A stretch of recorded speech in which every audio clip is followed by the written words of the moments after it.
Vous êtes sur la télévision TAL si vous nous rejoignez. Messieurs, mesdames, bonsoir et merci de suivre ce journal consacré à l'actualité de la semaine.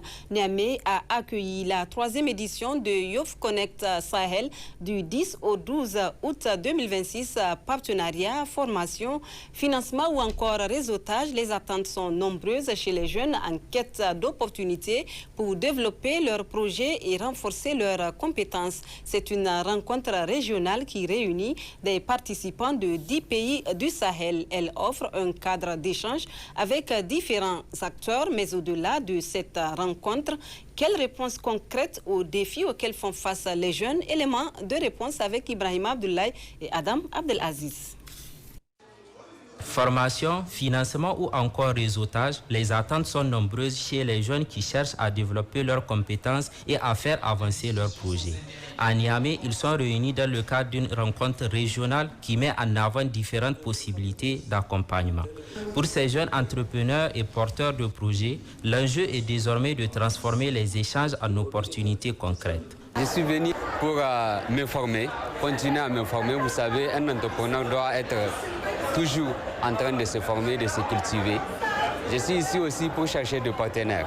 Nous sommes ici aussi pour élargir notre carnet d'adresses, avoir des réseautages. Nous sommes là pour avoir des informations par rapport à ce qui se passe dans les autres localités et dans le monde de l'entrepreneuriat. Ensuite, la formation. On ne peut pas atteindre nos objectifs, on ne peut pas devenir la personne que nous voulons être dans la vie si on ne peut pas se former. Le meilleur d'entre nous, c'est celui qui crée les opportunités. Et les opportunités, c'est dans les réseautages. C'est de pouvoir avoir un financement et aussi élargir l'environnement du réseau. Parce qu'il faut le dire, quand on est porteur du projet, il faudrait se créer ces réseaux-là. Parce que c'est à travers cela que nous pouvons réaliser les projets. L'opportunité vraiment, c'est d'avoir un mentorat qui peut nous aider à nous évoluer. Parce que pour quelqu'un qui essaie de se construire, bien sûr, il aura besoin d'une formation qui pourra l'aider à pouvoir évoluer. C'est une occasion pour nous et une opportunité aussi de consacrer notre temps là. Donc pour voir en clair ce que nous pouvons aussi apprendre, n'est-ce pas? Et aussi, nous qui sommes aussi les porteurs du projet, pour que nous profitons de cette occasion, afin que peut-être par chance le projet soit concrétisé pour que ça soit aussi transformé en une solution. Aujourd'hui, l'entrepreneur, c'est l'avenir. Donc je pense que c'est une solution déjà, c'est une solution. Et ça va beaucoup nous aider et appuyer davantage pour que la jeunesse nigérienne puisse avoir beaucoup d'avantages et de visibilité. Signe que l'enjeu dépasse la simple participation à une rencontre, ces jeunes espèrent surtout transformer les défis en opportunités pour faire avancer leurs initiatives. Le projet est vraiment le début d'un processus. Alors quand on est un jeune et qu'on a commencé par établir des connexions, des relations, des rencontres avec les personnes clés, ce qui est la première étape. Après, il y a tout un travail de suivi qui n'est pas immédiat. Il faut que les jeunes acceptent de s'engager dans un processus qui implique parfois de développer donc des programmes, de continuer à tisser des relations. Il faut commencer par changer soi-même, c'est important, et après continuer à croire en l'avenir et à foncer. Cette rencontre de grande envergure est une sorte de passerelle entre les jeunes et les partenaires, les investisseurs et les structures d'accompagnement. L'essentiel reste de voir les opportunités se traduire en résultats. Pour ces jeunes entrepreneurs et porteurs de projets innovants, la véritable opportunité ne se résume pas aux 3 jours de rencontre. Elle se mesurera surtout aux partenariats noués, aux compétences acquises et aux projets qui pourront effectivement voir le jour. En effet, Adam Abdelaziz, ils sont jeunes, entrepreneurs et de plus en plus nombreux à faire le choix de l'élevage pour créer leur propre activité. Volailles, lapins et autres espèces sont aujourd'hui au cœur de petites entreprises portées par une jeunesse qui mise sur ses propres initiatives pour générer des revenus et construire son autonomie financière. On en sait plus avec Daoud Abdou et Rachida Djibrilla. Se lancer dans l'élevage demande de la patience, de l'organisation et surtout de la détermination. Fort de ces atouts, aujourd'hui, de jeunes entrepreneurs investissent dans l'élevage de volailles ou aviculture, celui des lapins appelé cuniculture ou encore celui des pigeons, la colombiculture. Ils font progressivement de cette activité un véritable projet économique. Avec des moyens parfois modestes, ils apprennent à produire, à mener leur activité et surtout à trouver des clients. Une manière pour cette jeunesse de créer ses propres opportunités. Je commercialise les pigeons, les poulets, les pintades, les canards, les lapins, les œufs de pintade. L'élevage, je peux dire que pour moi, c'est une passion et par la suite, c'est devenu une activité. Une activité rentable. 99% même de mes produits sont vendus à travers les réseaux sociaux. Aujourd'hui, je vis de l'élevage. Tout ce que j'ai actuellement, c'est de mon élevage, je tire ça. Je l'ai pratiqué pendant longtemps juste pour la passion, mais au fil du temps, j'ai découvert qu'au-delà de la passion, je peux aussi en faire une activité génératrice de revenus, comme on le dit souvent. Et c'est à partir de ce moment que j'ai décidé de concilier passion et business. C'est mon activité principale, c'est ce qui me permet de vivre. Je pratique l'aviculture ainsi que la cuniculture. Actuellement, j'ai des pigeons, j'ai des lapins aussi. Et il y a des œufs de pintade. L'élevage, il faut être passionné. Le reste va venir, les gains et autres. Parce que quand tu n'es pas passionné, quand tu commences, vu les difficultés qu'il y a, la personne peut abandonner. Comme le disent les éleveurs, l'élevage nourrit et enrichit son homme. Masha'Allah, actuellement, je suis indépendant. Mais derrière cet engouement et cette volonté d'entreprendre, le parcours n'est pas toujours sans difficulté. Les deux difficultés que nous rencontrons, c'est au niveau du transport. TPP est un sujet, il y a les compagnies de transport qui actuellement refusent de prendre nos sujets. Et puis, il y a la baisse des prix aussi. La principale difficulté que nous avons, c'est notamment avec les clients, parce que très souvent, pour eux, quand on dit poulet de chair, ils pensent au poulet importé. Alors qu'aujourd'hui, au Niger, nous avons des très grandes fermes qui produisent du poulet de chair local. À l'endroit des jeunes, je pense que notre avenir, il nous appartient. C'est à nous de faire en sorte d'avoir la vie que nous voulons. Et surtout, ce que j'ai l'habitude de dire à mes amis, personne ne vous doit rien. Il faut sortir et vous débrouiller. Les difficultés pour nous, les éleveurs, c'est surtout les maladies. On a du mal à écouler facilement et puis rapidement aussi nos produits. À l'endroit des jeunes, surtout les jeunes qui veulent se lancer dans l'élevage, c'est de s'armer de patience, d'endurance. Entre passion, détermination et esprit d'initiative, ces jeunes donnent une nouvelle image de l'élevage. Une dynamique qui montre que la jeunesse peut aussi créer ses propres opportunités lorsqu'elle ose entreprendre. Reste à consolider leur activité afin que ces initiatives individuelles puissent demain devenir de véritables entreprises et contribuer davantage à l'économie nationale. Parlons à présent de sécurité routière. La nuit, bien utiliser ses phares, c'est protéger sa vie et celle des autres. Pourtant, beaucoup de conducteurs s'y perdent ou éblouissent pour cause une utilisation de phares non conformes aux règles de la circulation routière et source d'accidents. Zulkefili Issoufou et Mokhtar Issoufou, reportage. La circulation sur les routes de la capitale la nuit laisse voir une utilisation des phares et autres systèmes d'éclairage considérés comme non conformes à la législation, ce qui ne permet pas une circulation sécurisée. Et pourtant, le code de la route est très clair. Généralement, sur un véhicule, il y a plusieurs feux. Et donc, chaque feu a son utilité. Et il y a des moments où il faut l'utiliser. Il y a les feux qu'on appelle les feux de croisement. Mais ces feux-là, normalement, quand vous croisez un autre véhicule, vous devez passer au feu de croisement pour ne pas gêner l'usager que vous rencontrez. Puis, généralement, il est conseillé aux conducteurs d'avoir des phares jaunes, n'est-ce pas, qui dérangent moins. Mais maintenant, on constate qu'il y a des gens, des conducteurs qui utilisent des phares blancs et ils augmentent aussi ces feux de brouillard. Les feux, on les utilise que ce soit en agglomération ou en dehors d'agglomération, dans des endroits non éclairés, mais à condition qu'on ne gêne aucun usager venant en sens inverse. Normalement, les longs phares, on les utilise en dehors d'agglomération. Quand on voyage, c'est ça qu'on utilise. Mais au moment de croisement avec une voiture, on les change pour revenir au feu de croisement. Il est évident que le code de la route est enseigné dès le départ. Les phares ne servent pas qu'à voir, ils permettent également d'être vus. Les phares nous dérangent vraiment et c'est ce qui cause tous ces accidents. Les gens doivent respecter les codes de la route et conduire prudemment.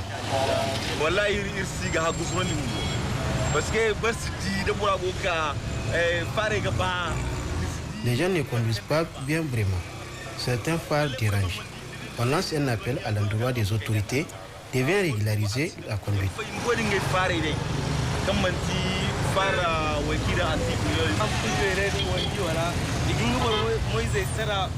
Certains phares dérangent la vie et causent des accidents, ce qui n'est pas bien. Le code de la route le dit clairement. La nuit, on allume pour voir et on baisse pour ne pas éblouir. Code en ville, phare hors agglomération, respecter le code, c'est respecter soi-même et les autres. C'est une question de sécurité, une question de civisme. Conduire la nuit, c'est conduire avec les yeux des autres. À Niamey, la période de grandes vacances offre d'importantes opportunités aux jeunes. C'est ainsi que chacun opte selon sa convenance pour une occupation. Parmi celles-ci figure la fréquentation des auto-écoles afin d'apprendre non seulement le code de la route, mais aussi la conduite. Hima Saïbou et Mokhtar Issoufou pour d'autres précisions. La période entre les mois de juin et septembre est une période de pic pour les auto-écoles à Niamey. En effet, ils sont nombreux, les jeunes élèves, étudiants, entre autres, à mettre à profit ces grandes vacances pour apprendre le code de la route et la conduite. Une raison qu'il explique en ces termes. Si tu as vraiment ton permis, ça te facilite vraiment la vie. L'encadrement est très bien. Les gens qui nous apprennent sont des gens respectueux. On a presque fini le code même. On va enchaîner bientôt la conduite. Je suis venue apprendre à conduire. Ça se passe bien. On nous explique très bien. On nous explique en français, en allemand et comme ça. On a eu des permis. Maintenant, on nous met dans des tests afin de savoir comment utiliser ça. L'apprentissage, c'est bon. Parce que nous apprenons plusieurs langues. Le français, nous allemand, ça. Et je remercie notre professeur aussi. Il nous enseigne très bien.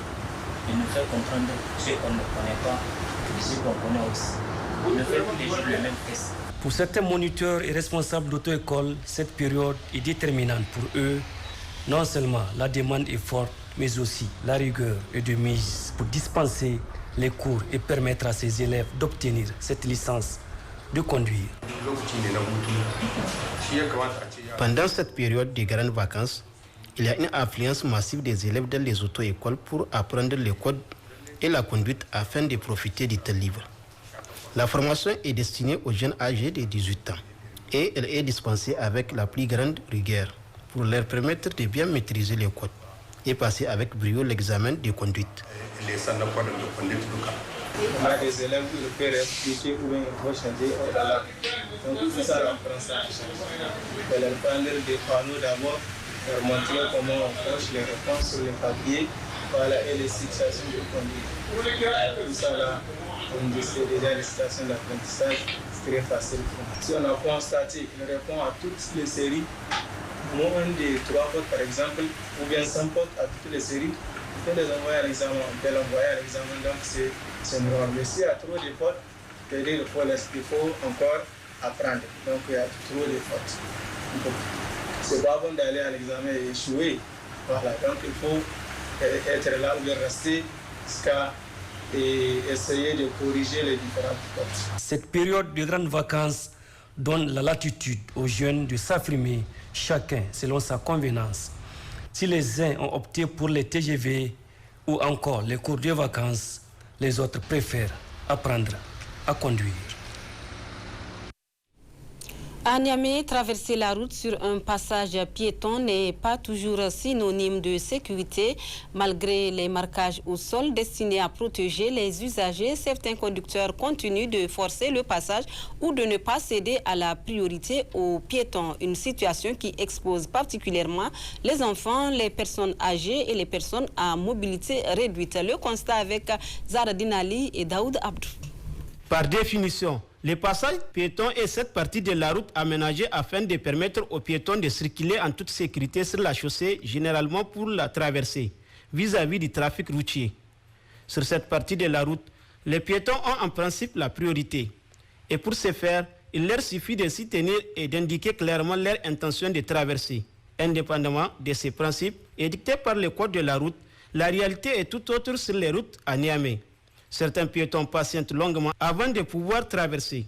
D'autres prennent le risque de s'engager entre les véhicules. c'est peut-être depuis l'auto-école que les moniteurs ne faut pas comprendre aux chauffeurs qu'est-ce qu'il faut, c'est quoi la signalisation là, qu'est-ce qu'il faut faire par rapport à ça.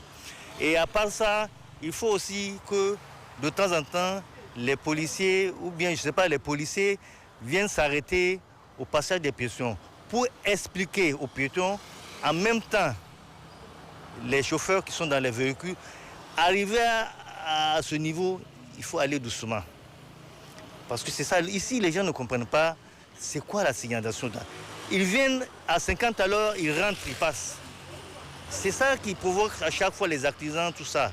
Donc je pense qu'il faut que la sensibilisation soit un peu grandiose pour que les gens savent au moins c'est quoi cette signalisation-là. Les conducteurs doivent savoir qu'ils ne sont pas en train de faire un cadeau pour les usagers.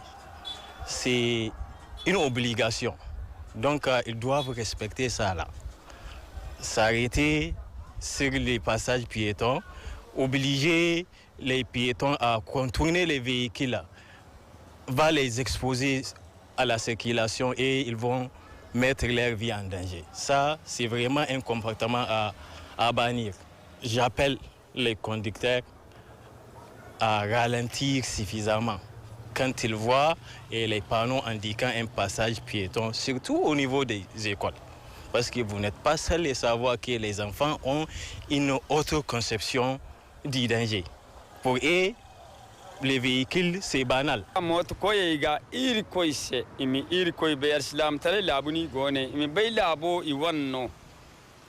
Je supplie les motocyclistes et les automobilistes de rouler avec prudence et de céder le passage aux piétons dès qu'ils s'engagent sur la chaussée. Un seul instant d'inattention peut changer toute une vie. Un accident peut pousser une personne dans une situation de handicap, avec des conséquences lourdes pour elle, sa famille et toute la société.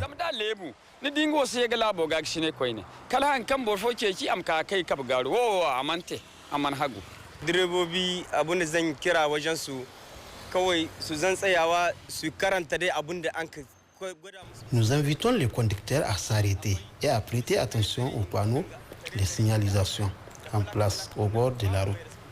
Ceci pour respecter les avertissements et les indications, plutôt que les ignorer.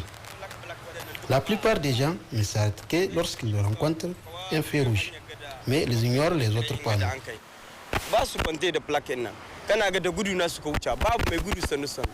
Au-delà du comportement des conducteurs, la sécurité des piétons dépend également de la visibilité et de l'entretien des marquages au sol, ainsi que de la signalisation.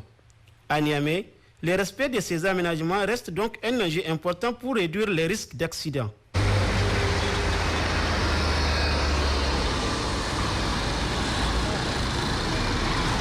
Respecter un passage piéton, c'est avant tout protéger une vie.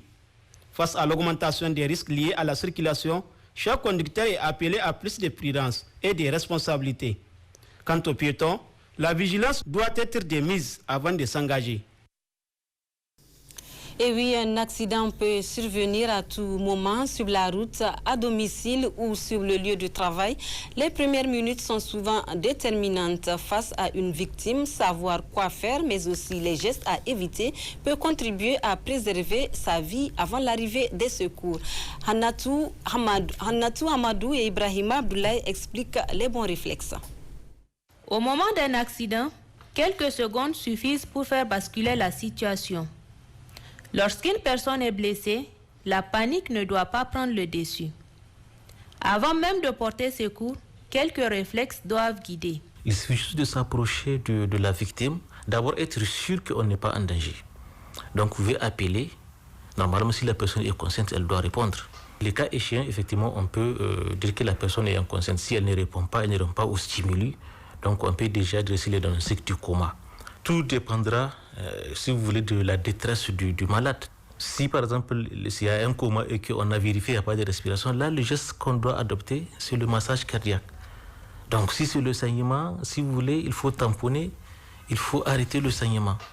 Si c'est une brûlure, on doit, si vous voulez, verser de l'eau tiède à l'endroit de la blessure pour effectivement arrêter, si vous voulez, le dégât.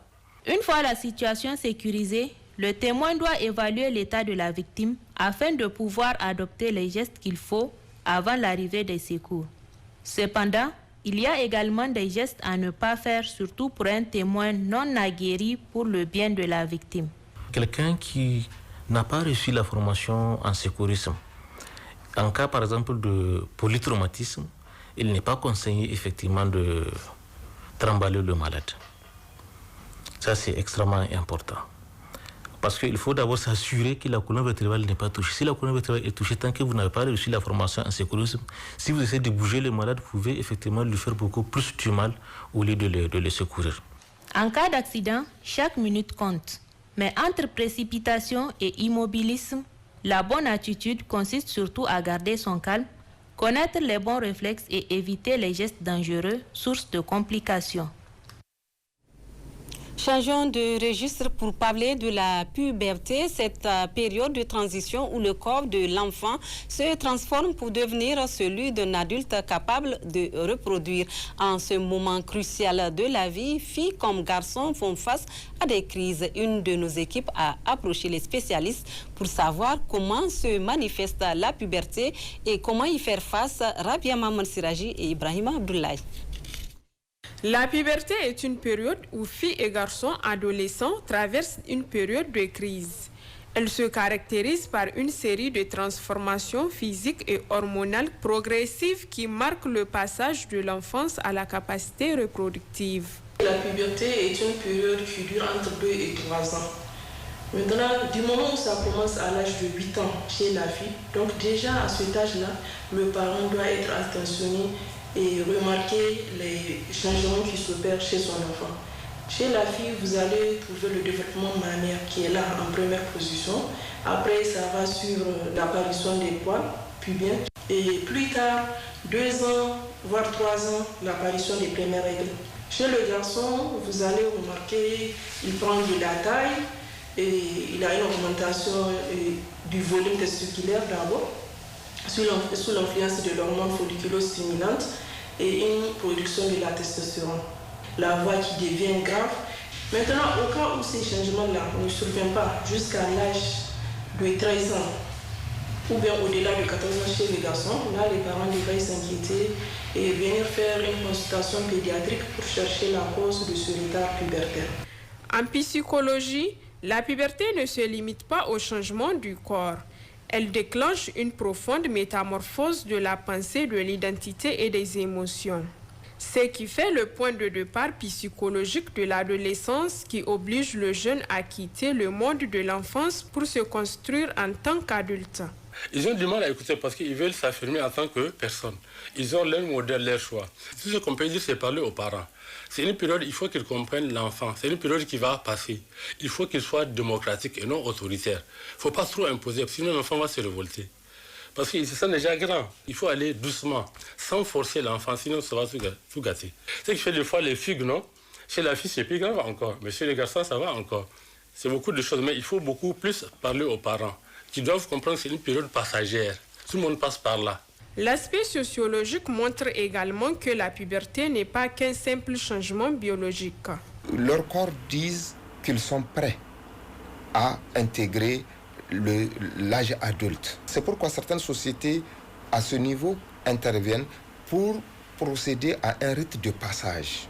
On initie le jeune garçon, on initie la jeune fille à accepter son nouveau statut d'adulte, de mère, de femme, en tant que tel, de garçon lui-même pour être un adulte, de père éventuellement. La puberté marque la transition essentielle entre l'enfance et l'âge adulte. C'est une période durant laquelle les parents doivent faire preuve de compréhension et de patience. Un mot de santé pour clore ce journal avec la tuberculose généralement associée aux poumons.